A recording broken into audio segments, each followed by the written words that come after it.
என் செல்ல குழந்தையே, இன்று உன் அப்பன் நான் உனக்கு கொண்டு வந்திருக்கின்ற இந்த செய்தியைக் கேட்டால் நிச்சயமாக உன்னுடைய மனது சற்று நிம்மதியடையும். அப்பேற்பட்ட ஒரு செய்திதான் உனக்கு இன்று உன் அப்பன் நான் கொண்டு வந்திருக்கின்றேன்.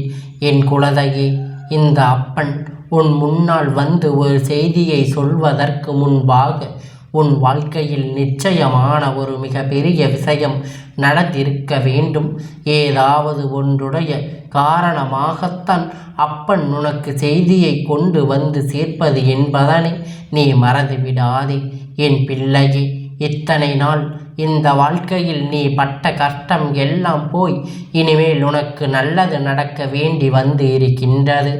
நல்ல நேரம் உனக்கு கூடி வந்து விட்டது என்பதைத்தான் உன் அப்பன் உனக்கு சொல்கின்றேன். என் குழந்தையே, இந்த அப்பன் உன் முன்னால் நிற்கும் பொழுது உனக்கு என்ன எண்ணங்கள் தோன்ற வேண்டும் தெரியுமா? எப்பேற்பட்டாவது அப்பன் எந்த காத்திடும் என்றுதான் அப்பன் நமக்கு எங்கிருந்தும் எந்த துணை நிற்பார் என்று நீ நினைக்க வேண்டும். இந்த கால நேரம் வரக்கூடிய வருகின்ற வேளையில் அப்பன் உனக்காக இந்த வாழ்க்கையில் உனக்கான அத்தனை விஷயத்தையும் நடத்தி கொடுப்பார் என்பதை நீ புரிந்து கொண்டால் அதுவே போதும். உன்னோடு நான் இருக்கின்ற இந்த வேளையில் உன் வாழ்க்கையில் உனக்கு மிகுந்த கஷ்டத்தை கொடுத்த ஒரு பெண், அதாவது உன்னை பாடாய்ப்படுத்தி எடுத்த ஒரு பெண், இப்பொழுது தன் வாழ்க்கையில் மிக பெரிய துஷ்ட விதமான ஒரு சம்பவத்தை சந்திக்க தயாராகிவிட்டது. இவளுக்கு இப்படி ஒரு கஷ்டம் வந்து விட்டது என்றால் செய்தி உன்னை தேடி வரும் பொழுது, ஆனால் அதை நீ கண்டுகொள்ள கூடாது என்றுதான் இந்த அப்பன் சொல்கின்றேன். அனைத்திற்கும் ஒரு காரணம் உண்டல்லவா? என்னவென்று உனக்கு நான் இப்பொழுது சொல்கின்றேன். என் பிள்ளை, செவி கொடுத்து கேள். இத்தனை நாளும் இந்த வாழ்க்கையில் உனக்கு நடந்திட்ட விஷயம், இத்தனை நாள் இந்த வாழ்க்கையில் உனக்கு கொடுத்திட்ட எல்லா விஷயமும் என்றும் எல்லாமும் நீ நினைத்து பார். வேதனைப்படுகின்ற அளவிற்கு அதிகமாக இருக்கின்றது. நீ நினைத்த துன்பப்படுகின்ற அளவிற்கு உனக்கு அதிகமான கஷ்டங்கள் இருக்கின்றது. அப்படி இருக்கும் பொழுது என் குழந்தை, இதையெல்லாம் நீ விட்டு எப்படியாவது இந்த வாழ்க்கையை வாழ வேண்டும் என்கின்ற எண்ணம் கொண்டு நீ வாழ்ந்து கொண்டுதான் இருக்கின்றாய் அல்லவா? என்ன நடந்து விட்டது, ஏது நடந்து விட்டது என்று சொல்லி வருத்தப்படுவதற்கு பதிலாக இனி என்ன நடக்கிறது, ஏது நடக்கிறது என்பதை உணர்ந்து நீ சரியாக இருந்து விட்டாலே போதும். நல்லது நடக்கப் போகின்ற நேரம் உனக்கு வந்து விட்டது என்பதனைத்தான் இந்த அப்பன் மீண்டும் மீண்டும் உன்னிடத்தில் சொல்லிக் கொண்டு இருக்கின்றேன் என்பதனை நீ புரிந்து கொண்டாலே போதும். எப்பொழுதும் இந்த அப்பன் உன்னிடத்தில் சொல்கின்றேன், எதிர்பாராத நேரம் இந்த வாழ்க்கை உனக்கு என்ன நடக்கப் போகிறது என்பதை நீ உணர்ந்தத்தான் வேண்டும். என் குழந்தையே, இந்த நேரம் நான் உனக்கு முன்னால் வந்திருக்கின்ற இந்த சூழ்நிலையில் உனக்கு வாழ்க்கையில் உன்னுடைய துணையின் பக்கம் நிற்க ஒரு பெண் கொடுத்த கஷ்டம் உன்னை பாடாய் படித்து எடுத்து கொண்டிருக்கின்றது. இத்தனை நாளும் உனக்கு கொடுத்த இந்த கஷ்டத்தினாலும், இத்தனை நாளும் இந்த வாழ்க்கை உனக்கு வந்த வேதனைனாலும் நீ எந்த அளவிற்கு மனமுடைந்து காயப்படுகின்றாயோ என்பது இந்த அப்பனுக்கு தெரியும். என் பிள்ளையே, எப்படியாவது இந்த வாழ்க்கை வாழ வேண்டும் என்று எண்ணம் வருகின்றதே தவிர இவருக்கு மத்தியில் எல்லாம் எப்படி வாழப் போகின்றோம் என்கின்ற காலகட்டம் உனக்குள் இருந்து கொண்டிருக்கின்றது. நாம் எப்படி இதனை கடந்து வரப்போகின்றோமோ என்று என் குழந்தை அதிக யோசித்து கொண்டிருக்கின்றாய்.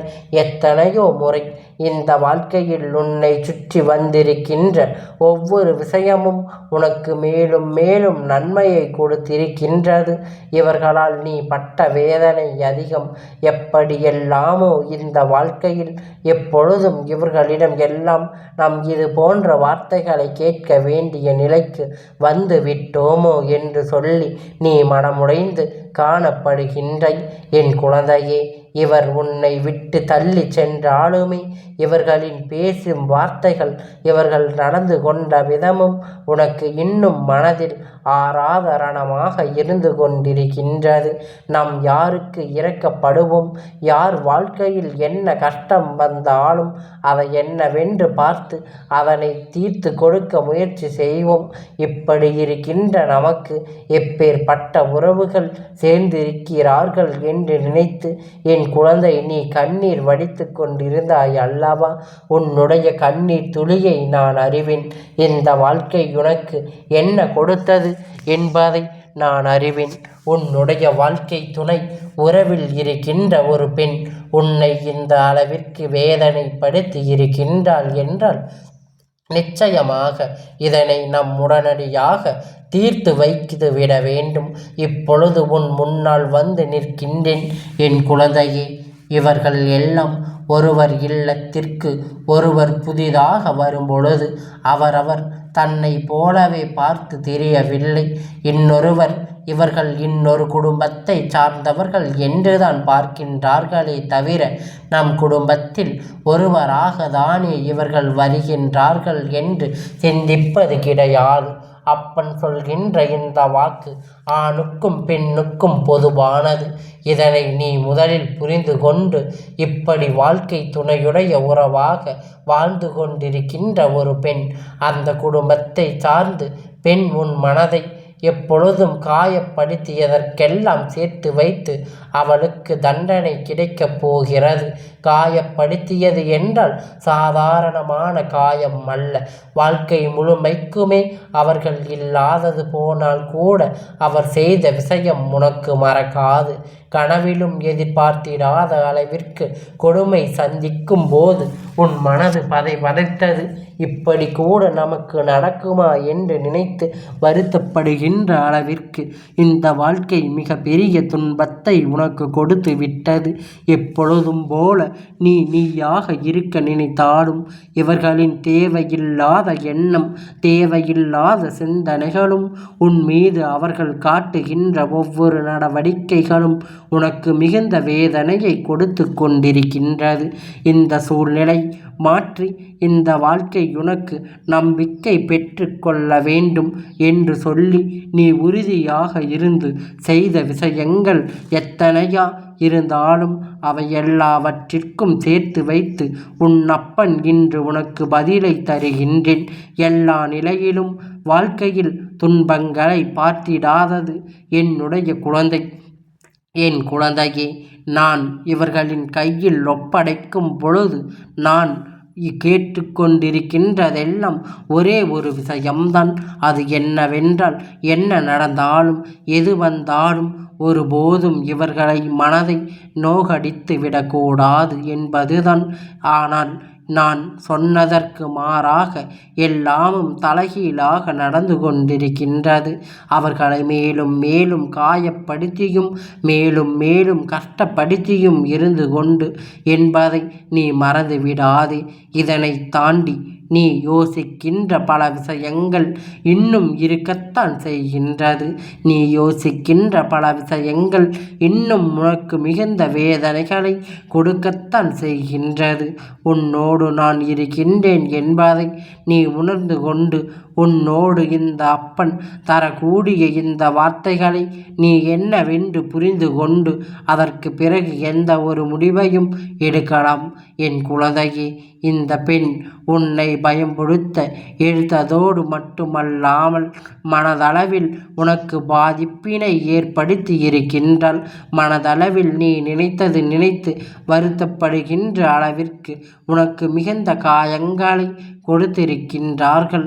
எந்த உரிமையும் இல்லாத போல உனக்கு எந்த வகையிலும் எந்த ஒரு விஷயங்களையும் செய்யக்கூடாது என்பது போல உனக்கு இங்கு எந்த சம்பந்தமும் இல்லை என்று சொல்வது போல என் குழந்தை உன்னை மிகுந்த வேதனைக்கு ஆளாக்கி வைத்திருக்கின்றார்கள். இப்பேற்பட்ட இந்த பெண்ணுக்கு எப்பொழுதும் உன்னுடைய துணை தேவையில்லை. உன்னுடைய உதவி தேவையில்லை என்று உன்னை இப்பொழுது காயப்படுத்தினாலே இப்பொழுது அதுவெல்லாம் மாறப்போகின்றது. உன்னுடைய துணை அவளுக்கு இப்பொழுது அதிகமாக தேவைப்படுகின்றது. அவளுக்கு மிக பெரிய உடலில் ஒரு நோய் ஏற்பட வாய்ப்புகள் அதிகமாக இருக்கின்றது. இந்த நோய் அவள் உடலில் ஏற்படுகின்ற நேரம் நிச்சயமாக அவளுக்கு ஆதரவுக்கு ஆறுதலுக்கும் யாரும் இருக்க போவது கிடையாது. அந்த நேரம்தான் உன்னுடைய உதவி தேவைப்பட செய்கின்றது. ஆனால் எதற்காகவும் நீ திரும்பி பார்க்கக்கூடாது. இந்த செய்தி உன்னை வந்து சேரும் பொழுது நீ கண்டு கொள்ளக்கூடாது என்று உன் அப்பன் சொல்கின்றேன் தெரியுமா என் குழந்தையே. ஏற்கனவே ஒரு முறை இவர்களுக்காக நீ நினைக்கின்றாய், ஒரு முறை இவர்களுக்கு நீ நின்றிருந்தாய். ஏற்கனவே ஒரு முறை இவர்களுக்காக நீ உன்னுடைய அத்தனை விஷயத்தையும் விட்டு அத்தனை மன வருத்தங்களையும் தூக்கி எறிந்துவிட்டு நீ நின்று இவர்களின் உடலை தேற்றினாய். ஆனால் அதற்கு அவர்கள் உனக்கு கொடுத்த பரிசு அவமானம். வேண்டுமென்றே மற்றவர்கள் அவமானப்படுத்துவது, சோதனைக்கு ஆளாக்குவதுமாகத்தான் இவர்கள் இருந்து கொண்டிருந்தார்கள். எதற்குமே பலன் இல்லை, எந்த புண்ணியமும் இல்லை என்பதை போலத்தான் அவர்கள் நடந்து கொண்டார்கள். அப்படி இருக்கும் பொழுது இதையெல்லாம் தாண்டி இனிமேல் என்ன நடக்க வேண்டும் என்பதை உணர்ந்து இந்த வாழ்க்கை உனக்கு என்ன கிடைக்கப் போகிறது என்பதை புரிந்து கொண்டால் அதுவே போதும். எல்லாம் நன்மைகளையும் நிச்சயமாக இந்த வாழ்க்கை உனக்கு சொல்லி கொடுக்க வந்து விட்டது. இவர்களின் நிலையை இவர்கள் எப்பேற்பட்ட எவ்வளவுதான் செய்தாலும் இவர்களுக்கு அதாவது எந்த நன்றியும் இருக்க போவது கிடையாது. ஆனால் என் குழந்தையே, நீ நிச்சயமாக நீ புரிந்து கொண்டாய் அல்லவா? அதனால் இன்று இந்த அப்பன் உனக்கு சொல்கின்ற இந்த விஷயம் எல்லாம் நீ என்னவென்று புரிந்து கொண்டாய். ஆனால் சர்வ நிச்சயமாக இந்த வாழ்க்கையில் உனக்கு நடக்கக்கூடிய அத்தனை நல்ல விஷயம் என்னவென்று உன்னால் சரியாக புரிந்து கொள்ள முடியும். நான் இருந்து உனக்கு தருவது என்னவென்று நீ நிச்சயமாக உன்னால் உணர முடியும். அப்பன் என்ன சொல்ல வருகின்றேன் என்று உனக்கு புரிகின்றதா? இவை பற்றி எந்த செய்தி வந்தாலும் அதை நீ கண்டு கொள்ளாதே என்றுதான் சொல்கின்றேன். உனக்கு பல இன்னல்களும் துரோகங்களும் வாழ்க்கையில் மிகுந்த கஷ்டங்களையும் கொடுத்த பிறகு கூட அவளுக்கான இறங்கி நின்று செய்த என் பிள்ளை இத்தனை அவமானப்படுத்திய இவளுக்கு இனி வாழ்க்கையில் என்ன நடந்தாலும் அங்கு நீ ஒருபோதும் போய் நிற்கக்கூடாது என்றுதான் உன் அப்பன் சொல்லி வருவதை ஆவலோடு எதிர்பார்த்து கொள்ளட்டும். என்ன நடந்தாலும் தனக்குத்தான் என்பதை நீ புரிந்து கொண்டு அதன்படி அவள் வாழட்டும். எவ்வளவுதான் இந்த அப்பன் நான் தெய்வமாக இருந்தாலும் என் பிள்ளை தந்தை அல்லவா? என் குழந்தை இவர்கள் பாடாய்ப்படுத்தி எடுத்ததெல்லாம் போதும். அதனை வேடிக்கை பார்க்க முடியாது.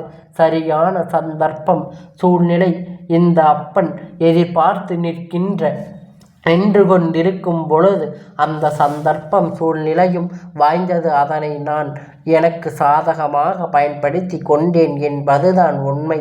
இனி எப்பொழுதும் இந்த வாழ்க்கையில் உனக்கு கஷ்டம் இல்லை என்பதை நீ உணர்ந்து விட்டாய். ஆனால் உன்னை தேடி வருகின்ற எல்லா விஷயங்களும் புரிந்து கொள்ள முடியும். உன்னை தேடி வருகின்ற ஒவ்வொரு உண்மைகளையும் என்னவென்று உன்னால் நிச்சயமாக ஏற்றுக்கொள்ள முடியும். நடந்து முடிந்தது எல்லாம் முடிந்து விட்டது. இனி உன்னை நெருங்க இவள் பயப்பட வேண்டும். நம் வாழ்க்கையில் நமக்கு யாருமே இல்லை என்கின்ற ஒரு உணர்வு அவளுக்கு கொடுக்க வேண்டும். இக்காலம் முழுவதும் நாம் இப்படித்தான் தனித்தாக இருக்க வேண்டுமோ என்கின்ற அளவிற்கு ஒரு பயம் அவளுக்கு காண்பித்து கொடுக்க வேண்டும். அதிலும் திருந்தவில்லை என்றால் இனி ஒருபோதும் அவள் திருந்த வேண்டிய அவசியம் உனக்கு ஒருபொழுதும் கிடையாது. அப்பன் சொன்ன வார்த்தைகளில் இருந்த அர்த்தம் உண்மையாக தன் வாழ்க்கையில் இது போன்ற ஒரு பெண் காயப்பட்ட என் குழந்தை அத்தனை பேருக்கு நிச்சயமாக புரியும். எவ்வளவுதான் செல்லமாக வளர்ந்தாலும், தரையில் கால்படாமல் நடந்தாலும், எவ்வளவுதான் வாழ்க்கையில் சாதித்து வாய்ப்புகள் இருந்தாலும், நாம் ஓரிடத்தில் செல்லும் பொழுது அவர்கள் தங்கம் ஏளனமாகத்தான் பார்க்கிறார்கள். நம்மை ஏளனமாகத்தான் பார்க்கின்றார்கள் அல்லவா? எதுவுமே இல்லை என்று சொல்லி படுத்தத்தான் செய்கிறார்கள். இதையெல்லாம் நிச்சயமாக நீ புரிந்து கொண்டால் போதும். வேறு எதையும் நினைத்து வருந்த வேண்டிய அவசியம் கிடையாது. அப்பன் சொன்ன வார்த்தை புரிந்துவிட்டால் இவர்களை பற்றி என்ன செய்தி வந்தாலும் கண்டுகொள்ளாமல் சென்றுவிடு என்றுதான் மீண்டும் மீண்டும் முன்னால் இந்த அப்பன் நான் சொல்லிக் கொண்டிருக்கின்றேன் என்பதை நீ ஒருபோதும் மறந்து விடக்கூடாது. தெரிவிக்க கூடியது என் தங்கமே. அப்பன் இப்பொழுது உன்னுடைய ஆசீர்வாதங்களை நீ பெற்றுக்கொள்ள வேண்டும். இந்த அப்பனுடைய ஆசீர்வாதங்கள் என்றென்றைக்கும் உனக்கு முழுமையாக கிடைத்து கொண்டே இருக்கும்.